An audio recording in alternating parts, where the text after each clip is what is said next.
नमस्कार साथियों, मैं सिकवाल सर एक बार पुनः आपका उदयपुर के एसएसजी स्टडी सेंटर पर भव्य अभिनंदन करता हूं, स्वागत कर रहा हूं। बिल्कुल साथियों, आपको ये पता है कि मनोविज्ञान की प्रश्नोत्तरी का दौर निरंतर चलायमान है।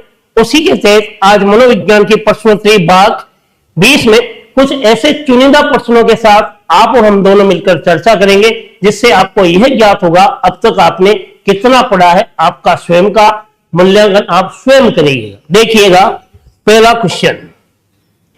क्वेश्चन नंबर फर्स्ट, शिक्षकों को अपने शिक्षण में उन मनोवैज्ञानिक सिद्धांतों का प्रयोग करने के लिए तैयार रहना चाहिए जो सफल शिक्षण और प्रभावशाली अधिगम के लिए अनिवार्य है।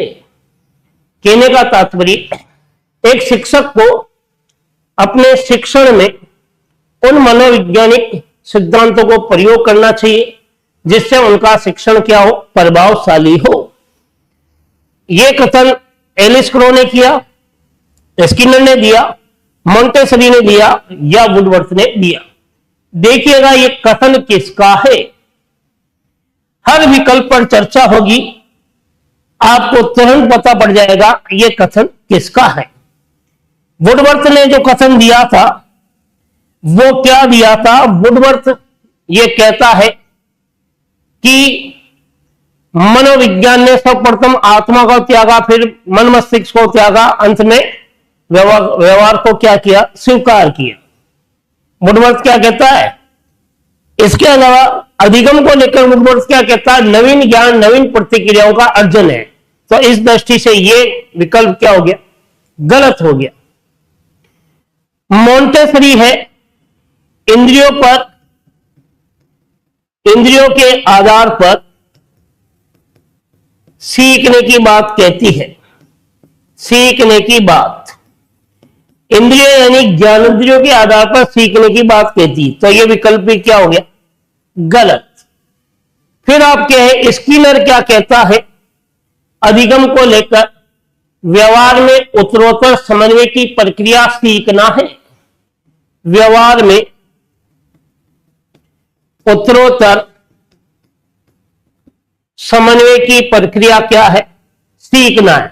तो यह विकल्प भी क्या हो गया? गलत।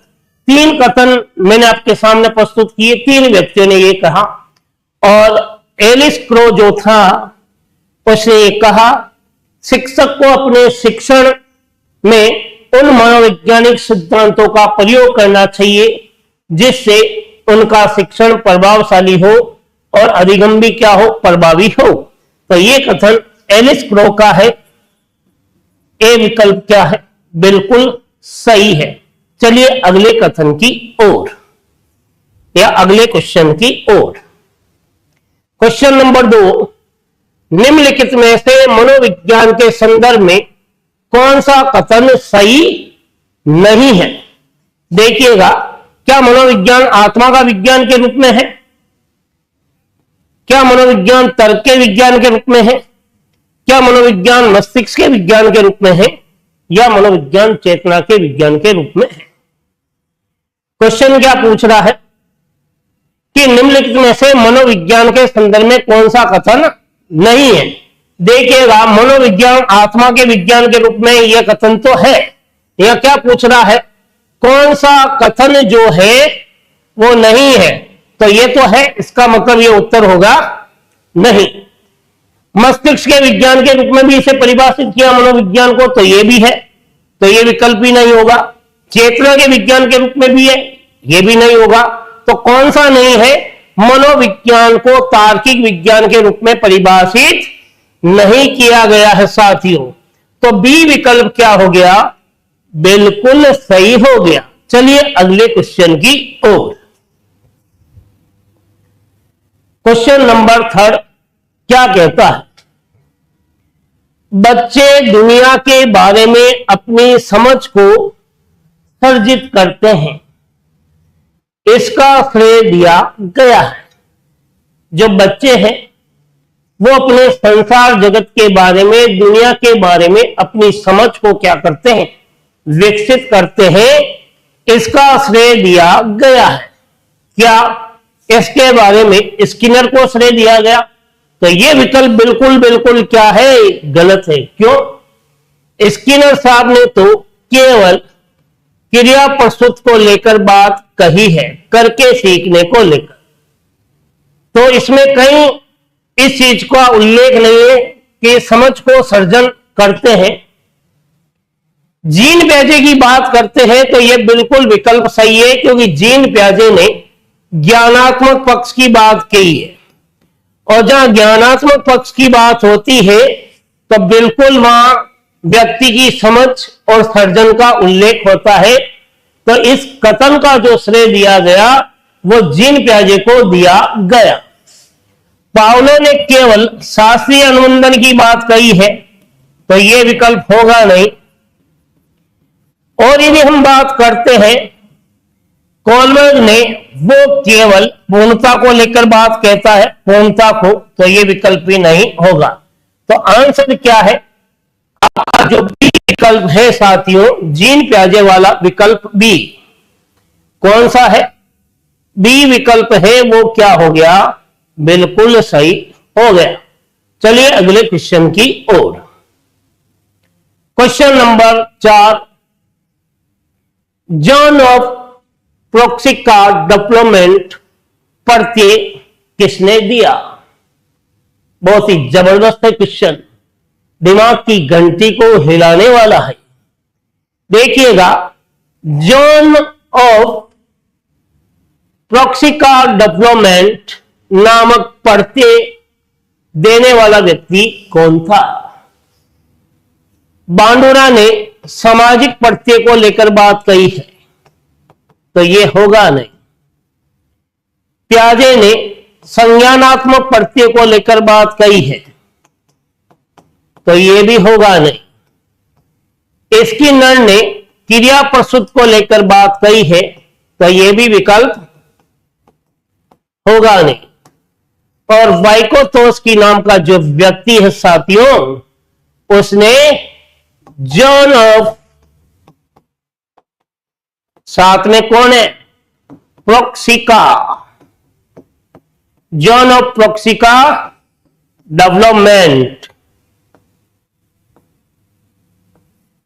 डेवलपमेंट प्रत्यय को लेकर क्या की? विकास, सामाजिक के अंतर्गत, सोशल के अंतर्गत एक मानव का, एक मनुष्य के विकासात्मक तथ्यों को लेकर क्या हुई? इसमें चर्चा हुई, वाइकोथोस ने की थी।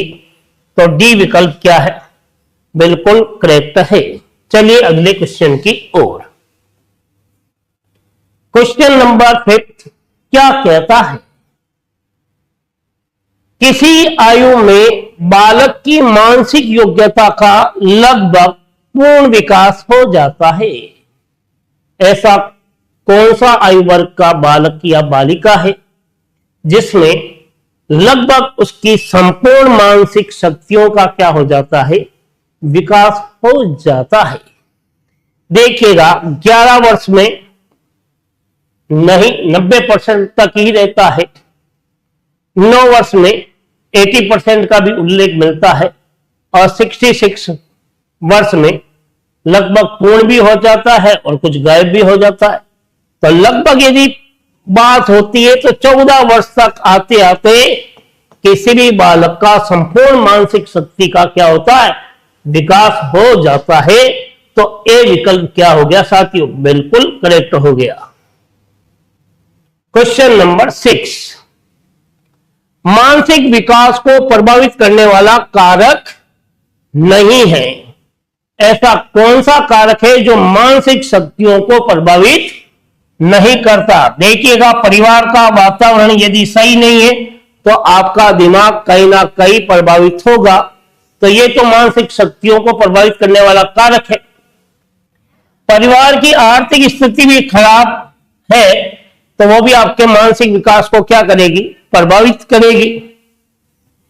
यदि परिवार में की सामाजिक स्थिति सही नहीं है, लोग उसको समाज में हीन भाव की दृष्टि से उस परिवार को देख रहे, तो उसमें रहने वाले का मानसिक शक्ति का भी क्या होगा? प्रभाव रहेगा। वो भी क्या होगी? प्रभावित रहेगी। मानसिक विकास। धर्म की यदि बात करें तो धार्मिक वातावरण का कई भी मानसिक विकास से कोई लेना देना नहीं है, तो डी विकल्प क्या हो रहा है, बिल्कुल सही हो रहा है। तो चलिए अगले क्वेश्चन की ओर। बहुत ही जबरदस्त है क्वेश्चन, बिल्कुल अप्लाइड क्वेश्चन है आपके सामने और कई बार एग्जाम में पूछा हुआ है। ध्यान से समझिएगा और उत्तर आप सही देते हो या नहीं देते हो देखते हैं। देखिएगा, कई बार आपने भी देखा होगा, सूर्य बच्चे के साथ साथ चलता है, उसके मुड़ने का वो अनुकरण करता है और बच्चे की बात सुनता है। इस कथन में बालक के किस लक्षण को बताया जा रहा है? आप जब छोटे थे कई बार आप सूर्य को भी देखते थे, कई बार आप चंद्रमा को भी देखते हो। आप जैसे जैसे चंद्रमा को देखते हो, जहां जहां आप मुड़ते हो वहां वहां वो चंद्रमा मुड़ता है। जैसे मान लेते हैं कि वो चंद्रमा या सूर्य आपसे बात कर रहा हो, तो इस तरह जब बालक उसके प्रति जो व्यवहार प्रदर्शित कर रहा है वो किस प्रकार के व्यवहार का प्रतीक है, ये क्वेश्चन पूछा जा रहा है। क्या वो केंद्रीयकरण का है? नहीं है साथियों। क्या वो परम केंद्रीयकरण का है? यदि केंद्रीयकरण ही नहीं हो रहा तो परम केंद्रीयकरण क्यों होगा? स्थायित्व का कोई उल्लेख नहीं, तो स्थायित्व का उल्लेख नहीं है तो वस्तु स्थायित्व भी क्या हो रहा, गलत हो रहा। एक तरह से वो उसके लिए क्या है, सजीव चिंतन का कार्य कर रहा है, क्योंकि वो क्या कर रहा, सोच रहा है। जैसा मैं कर रहा हूं वैसा वो कर रहा है। तो डी विकल्प जो है वो बिल्कुल क्या माना जाएगा, सत्य माना जाएगा, राइट माना जाएगा। चलिए अगले क्वेश्चन की ओर। क्वेश्चन नंबर 8 बहुत ही जबरदस्त है और उसी जबरदस्त तरीके से आपको उत्तर भी देना है। देखिएगा, निर्जीव वस्तुओं को सजीव गुण देने वाली प्रकृति को जीन प्याजे ने क्या नाम दिया है? कल्पना नाम दिया है, सजीव चिंतन नाम दिया है, केंद्रीकरण का नाम दिया है या उपयुक्त सभी है?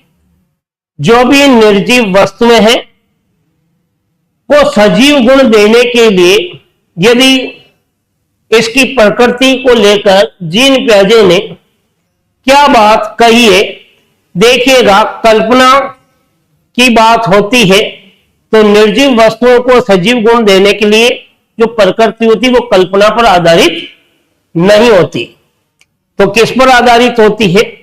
उस प्रकृति को सजीव चिंतन कहा गया है।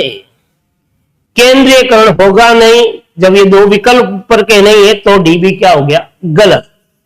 निर्जीव वस्तुओं को सजीव गुण देने के लिए प्रकृति को प्याजे ने सजीव चिंतन की एक उपमा दी है, एक संज्ञा दी है। तो बी विकल्प क्या हो गया, बिल्कुल सही हो गया, जिसका उल्लेख भी जीन प्याजे की पुस्तक बाल चिंतन की भाषा में मिलता है। बाल चिंतन की भाषा, ये जीन प्याजे की पुस्तक का नाम था, इसमें इस चीज का क्या मिलता, उल्लेख मिलता है। चलिए अगले क्वेश्चन की ओर। क्वेश्चन नंबर 9 आपकी मोबाइल की स्क्रीन पे वाइकोतोस्की का संबंध है। कई बार कहते हैं ना वाइकोतोस्की, बहुत ही जबरदस्त मनोवैज्ञानिक है जिसने गजब का सिद्धांत दिया था।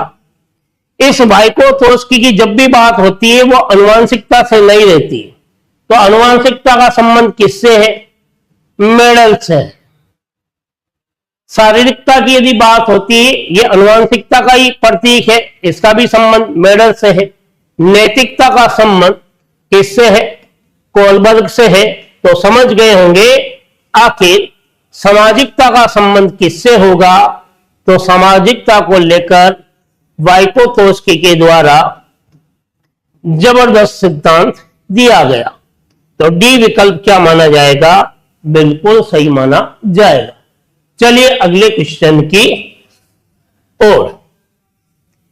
क्वेश्चन नंबर 10, किसी भी सूरत में यह क्वेश्चन आपसे गलत नहीं होना चाहिए साथियों, यदि आप तैयारी करने वाले हो तो।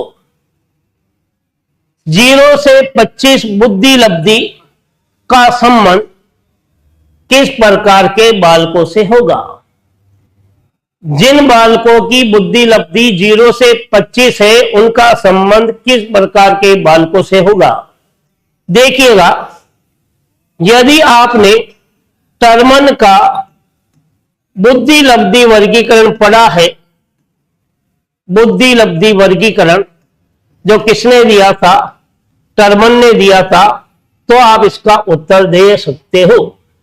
टर्मन ये कहता है कि 140 से अधिक जो होता है वो तो प्रतिभाशाली बालक होता है, ठीक है। इसके अलावा टर्मन ये भी कहता है कि 120 से 139 के मध्य जो होता है वो अति उत्तम बुद्धि के लोग होते हैं। टर्मन ये भी कहता है कि 110 से 119 के मध्य है वो केवल क्या उत्तम बुद्धि के लोग हैं। टर्मन ये भी कहता है कि 90 से लेकर 109 जो है वो सामान्य बुद्धि के लोग हैं, जिसे औसत बुद्धि कहते हैं। टर्मन ये भी कहता है कि 80 से लेकर 89 के बीच में जो लोग हैं वो मंद बुद्धि के लोग हैं। टर्मन ये भी कहता है कि 70 से 79 के जो लोग हैं वो क्षीण बुद्धि के लोग होते हैं, निर्मल बुद्धि जिसे कहते हैं। टर्मन ये भी कहता है कि 70 से जो कम होते हैं वो लोग कैसे होते हैं? वो लोग, यदि आपने देखा होगा, 70 से कम, जिन्हें हम मूर्ख बुद्धि भी कहते हैं। टर्मन ये भी कहता है कि 50 से 69 के मध्य में अल्प बुद्धि के लोग भी होते हैं। टर्मन ये भी कहता है कि 25 से लेकर 49 के बीच में मूढ़ बुद्धि के लोग और अल्प बुद्धि वाले। और टर्मन ये कहता है कि 25 से जो कम है वो जड़ बुद्धि। और यहां पर क्या 0 से 25 का उल्लेख हो रहा है, तो कौन सी बुद्धि के लोग होंगे? जड़ बुद्धि के लोग होंगे। तो पिछड़ा बुद्धि होगा नहीं, मंद बुद्धि मैंने बता ही दिया, 80 से 90 और सभी होगा ही नहीं। तो आप अच्छे से समझ गए होंगे कि ए विकल्प क्यों सही हुआ। बिल्कुल, यदि ये बुद्धि लब्धि वर्गीकरण आपको याद है तो आप इसका उत्तर दे सकते हो। क्वेश्चन नंबर 11, जबरदस्त व्यवहार पर आधारित शिक्षा दर्शन का आदर्श वाक्य यदि सुना है आपने, शिक्षा दर्शन का आदर्श वाक्य क्या है? हमारे शिक्षक हमारे नायक है, नहीं है ये वाक्य। सबको शिक्षा, अच्छी शिक्षा नहीं है वाक्य। बेटी नहीं बचाओगे तो दुल्हन कहां से लाओगे, ये सामाजिक दर्शन को लेकर बात कही है। तो शिक्षा दर्शन को लेकर वाक्य क्या है? बच्चों देखो साथ बढ़ाओ, पढ़ते जाओ बढ़ते जाओ। आप भी देखो और साथ बढ़ाओ और पढ़ते जाओ और सिलेक्शन कराते जाओ। तो देखिएगा, शिक्षा दर्शन का वाक्य जो है वो डी विकल्प क्या हो गया? सही हो गया। चलिए अगले क्वेश्चन की ओर। क्वेश्चन नंबर 12, मन की उत्तेजित दशा क्रोध और खुशी आदि को क्या कहते हैं? जब आप उत्तेजित होते हो तो आपके संवेग आपके नियंत्रण से कई बार विचलित भी होते हैं, तो व्यक्ति की उत्तेजित दशा संवेग कहलाती है। पहला ही विकल्प क्या हो गया? सही हो गया। क्या उत्तेजित दशा तर्क कहलाएगी? नहीं कहलाएगी। उत्तेजित दशा में व्यवहार विचलित हो सकता है, यह भी नहीं है। उत्तेजित दशा में व्यक्ति प्रेरक से उत्पीड़ित या उत्कंठित, या मैं यूं कहूं किसी भी कार्य को करने के लिए प्रेरित नहीं हो सकता।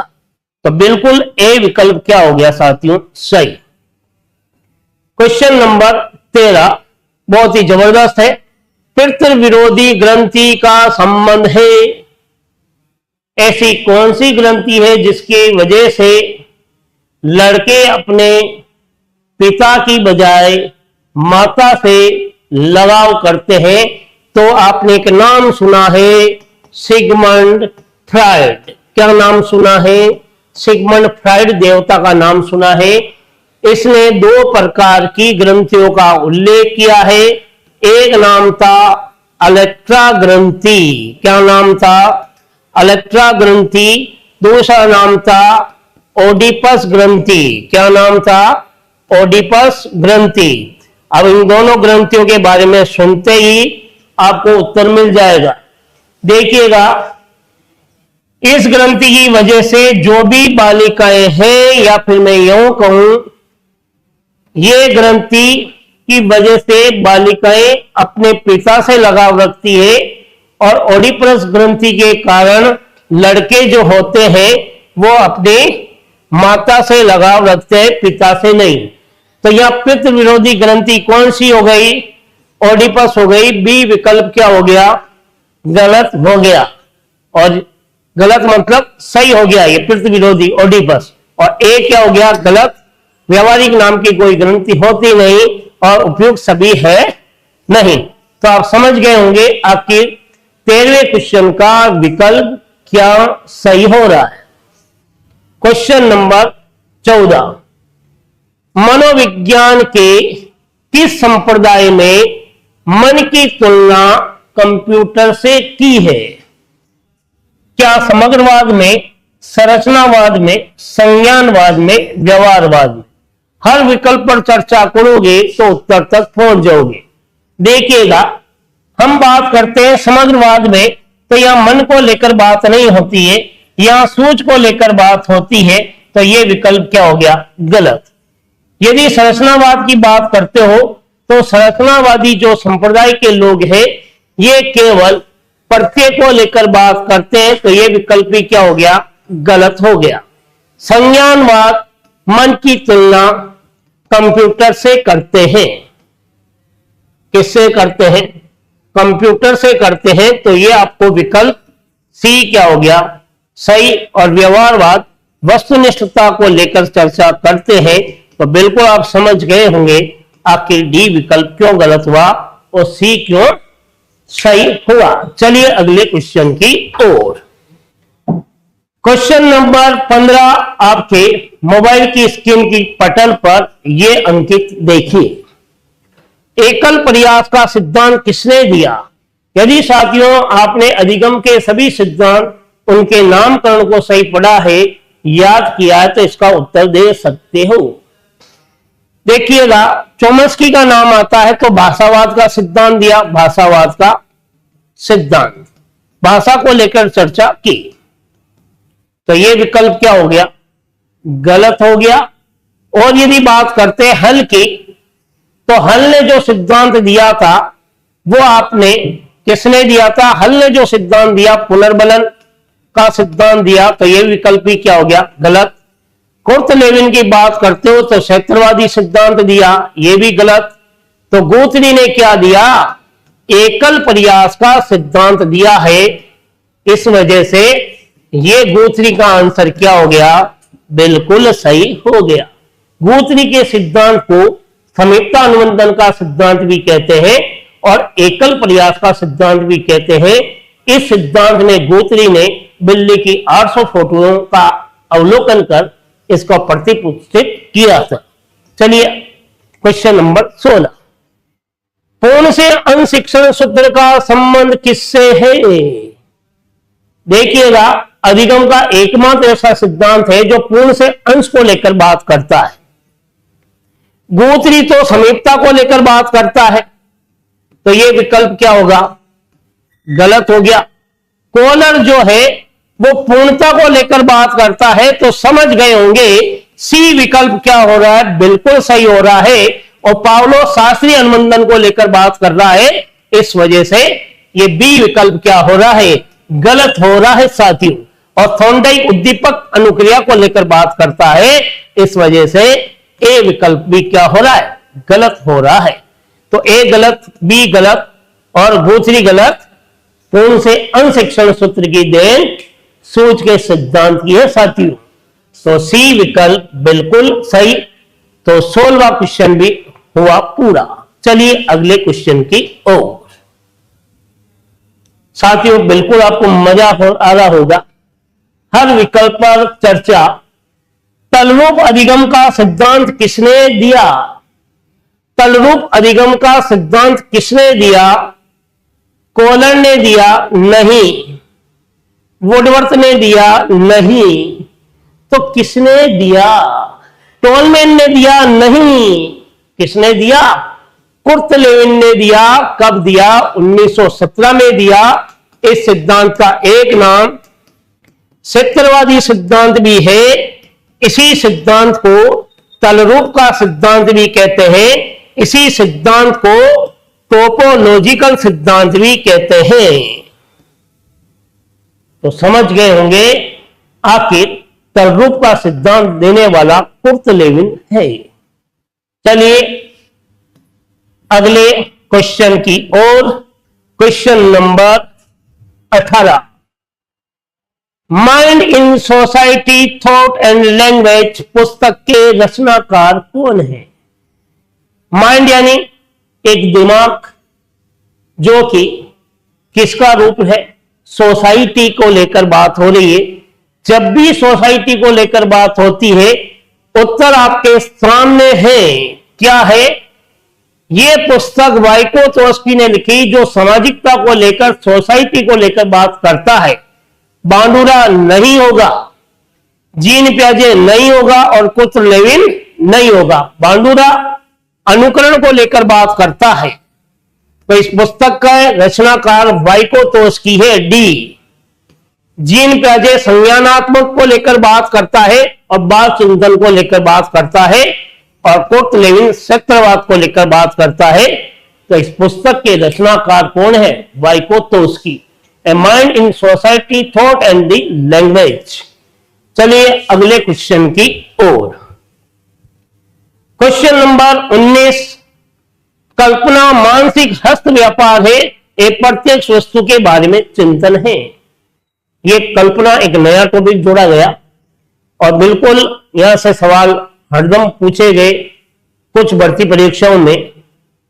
अब इस टॉपिक से ये मान के चलेगा क्वेश्चन पूछा जा सकता है, और ये परिभाषाओं से क्वेश्चन आया है। कल्पना मानसिक हस्त व्यापार है, इस कथन को कहने वाला, बिल्कुल डायरेक्ट उत्तर दे रहा हूं, मैकडूगल। क्योंकि मैकडूगल ने यह कथन कहा था, कल्पना एक ऐसा मानसिक हस्त व्यापार है जो अप्रत्यक्ष वस्तु के बारे में किसी भी व्यक्ति को सोचने के लिए, चिंतन करने के लिए बाध्य करता है। क्रो एंड क्रो ने इसको लेकर कोई कथन नहीं कहा, स्किनर ने नहीं कहा और वुडवर्थ ने नहीं कहा। तीनों व्यक्तियों ने अधिगम के अंतर्गत तथ्यों का उल्लेख किया था। तो बी विकल्प क्या हो गया? सही। लास्ट और अंतिम आज के सेशन का क्वेश्चन, थ्योरीज ऑफ लर्निंग पुस्तक के रचनाकार कौन है? इस पुस्तक में अधिगम के 10 सिद्धांतों का उल्लेख मिलता है। क्या मिलता है? उल्लेख मिलता है। अधिगम के 10 सिद्धांतों का उल्लेख मिलता है इस पुस्तक में।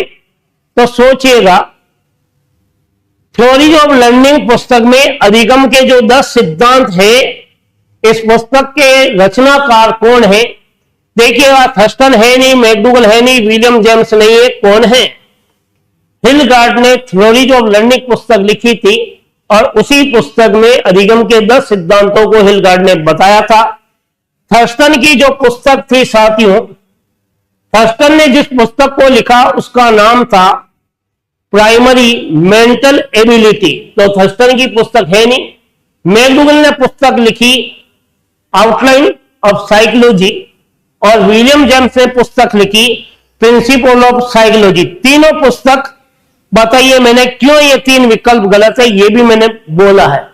तो बिल्कुल हर विकल्प पर हमने चर्चा की, क्यों हिलगार्ड सही है, थ्योरी ऑफ लर्निंग पुस्तक के रचनाकार होने के कारण सही है।